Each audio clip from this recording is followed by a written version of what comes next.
চাহ বাগানীৰ এগৰাকী ছোৱালীক কংগ্ৰেছে টিকট দিয়া এইটো প্ৰথম ৰাজনৈতিক দল। ইয়াৰ আগত কোনো ৰাজনৈতিক দলে টি গাৰ্ডেনৰ মহিলাক কিন্তু টিকেট দিয়া নাই।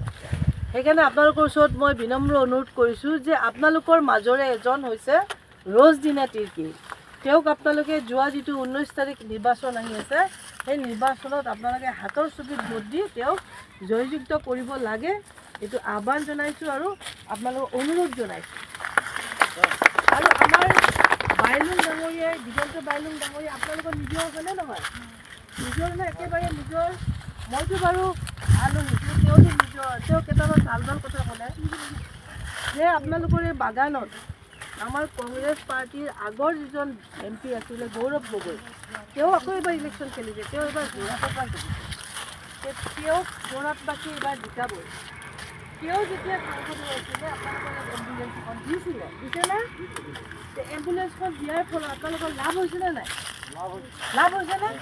যে এখন এম্বুলেঞ্চ চৰকাৰীভাৱে যেতিয়া পায় তাতে ভাড়াটো কম লাগে, মিনিমাম তেলৰ খৰচাটো দিলে হ'ল।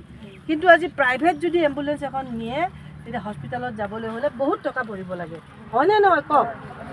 আজি ইমান ডাঙৰ এটা সহায় কৰিছে আৰু আপোনালোকে যদি ৰজদিনা তিৰ্কীক জিতাই দিয়ে তেতিয়া আমি আকৌ অনুৰোধ কৰিম ৰজদিনা তিৰ্কীক যে আপোনালোকৰ এই বাগানৰ যিবিলাক সমস্যা আছে সেই সমস্যাবিলাক কি, এই কথাবিলাক তেওঁ, এই সমস্যাবিলাক যাতে তেওঁ দিল্লীত গৈ সদনত গৈ যাতে তেওঁ উত্থাপন কৰিব পাৰে, তাৰ কাৰণে আপোনালোকে তেওঁক দিল্লীত পঠাব লাগে।